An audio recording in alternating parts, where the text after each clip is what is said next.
Oh, I can't stand her. bullshit. Are you kidding me? If Wendy Dio was like, hey, I'd love to be on this show, you would say no? Even if it was to call her a douchebag, you wouldn't have her on the show? If I'm going to call her a douchebag, yes, I'd have her on a show. Well, there you go. Not that we would or wouldn't. We'd have to have a serious conversation about that. But anyway, go ahead.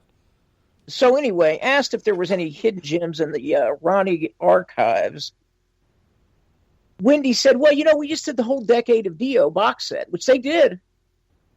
As you may recall. I'm sure people rushed out and bought it as Kwanzaa gifts for each other. Well, that's your gift to me, correct? It is. Well, it was going to be, except for the fact that now there's going to be some new unreleased video and audio of Ronnie, as she says, including stuff from the Rainbow Days. So, at any rate, it's apparently some unreleased songs, some unreleased video. It sounds to me like another money grab.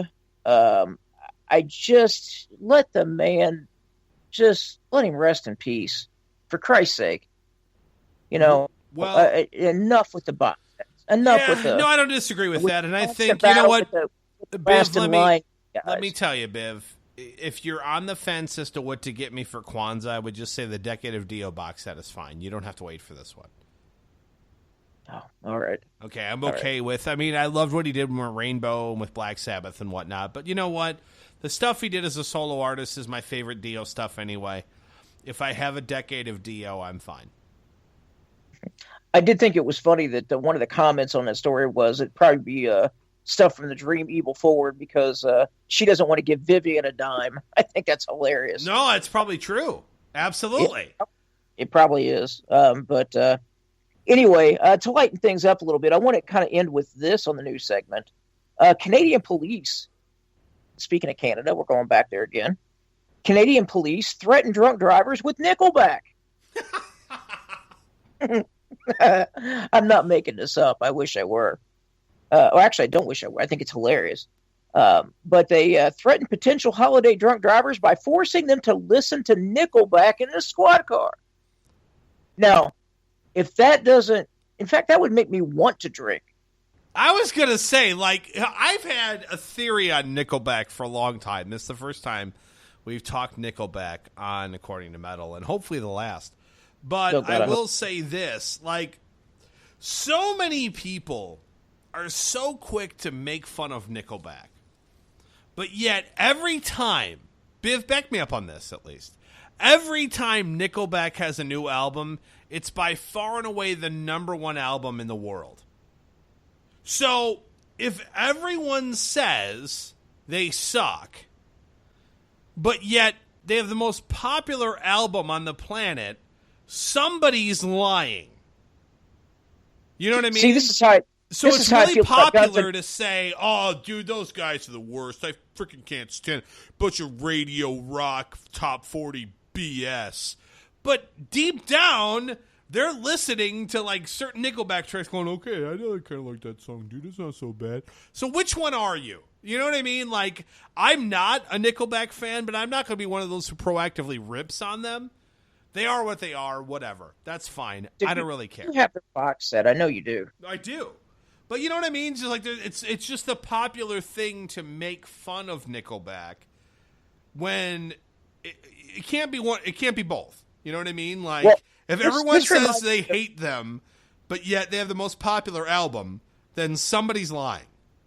In the late 80s or so, I remember when every year at the Grammys, Steve Winwood would win Album of the Year, and he had these hundreds and hundreds of thousands of CDs and cassettes and whatever sold. Yet I couldn't find one person anywhere that has ever owned, well, at least we'll admit to it. Well, Steve Winwood. That's the issue. We'll admit to it. That's, right. I think, what it is. It's like trying to find a Hillary Clinton supporter. Right. No. There are people who will buy a Steve Winwood album. I don't know of any. But they're not going to tell you they are. Right. You know.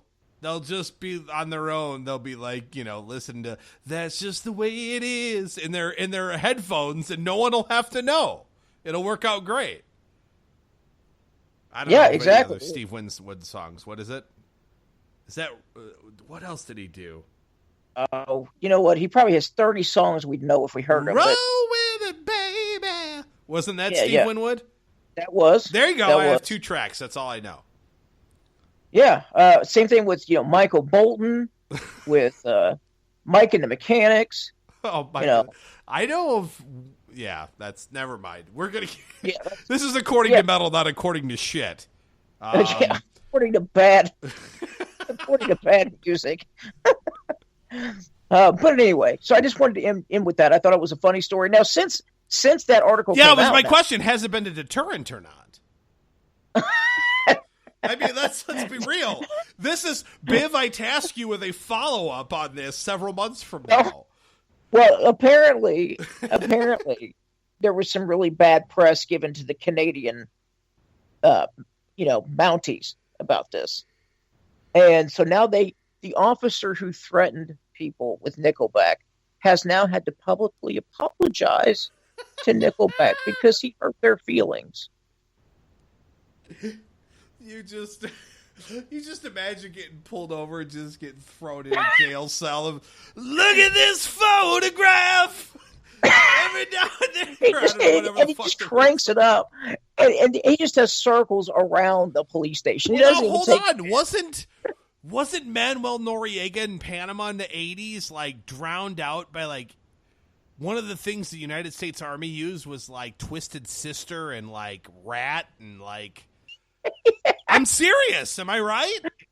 I remember that. Yeah. Yeah. So that's what they do with Nickelback now. They just put you in a jail cell, and we all just want to be big rock stars that just make you want to just freaking turn sober immediately. Like, all right, I'll stop. I'll fucking give me 2 years of community service. I'm done. I'm not. If you turn on freaking what's the name of that? Anyway, I don't even know. I don't know. I don't even listen to Nickelback. I could tell you. Whatever, dude. Anyway. Well, that was a half hour of news fun, let me tell you. That was. That's the latest in metal news. And again, if it sounded like it was unrehearsed, if it sounded like it was authentic conversation between two metalheads, it's because it was. That's how we roll here on According to Metal. So that's how you talk to your buddies who are metalheads. That's how we talk to ourselves and share that with you here on the program. So thank you so much for listening to According to Metal News. But we got more stuff to talk about. We're just getting started here on the podcast here. And speaking of that, before we get into reviews, speaking of Metallica, speaking of other bands, we got Biv's best band you've never heard of. Yeah, that's right. The band that nobody's heard of, but Biv and maybe a couple of other people until now. Biv, you want to talk about Biv's best band you never heard of this week? Let's do that thing. All right, man. It's Triple B. Let's do it. It's once again that time to talk a little Triple B action. That is Biv's best band you've never heard of on every podcast of According to Metal. We discuss with Biv, and Biv scours the interwebs looking top to bottom, bottom to top, left, right, you name it, for the best band that you've never heard of that you need to hear of. And, of course, this episode is no different. So, Biv, take it away, my friend. What is this episode's best band we've never heard of, according to Biv, for that matter?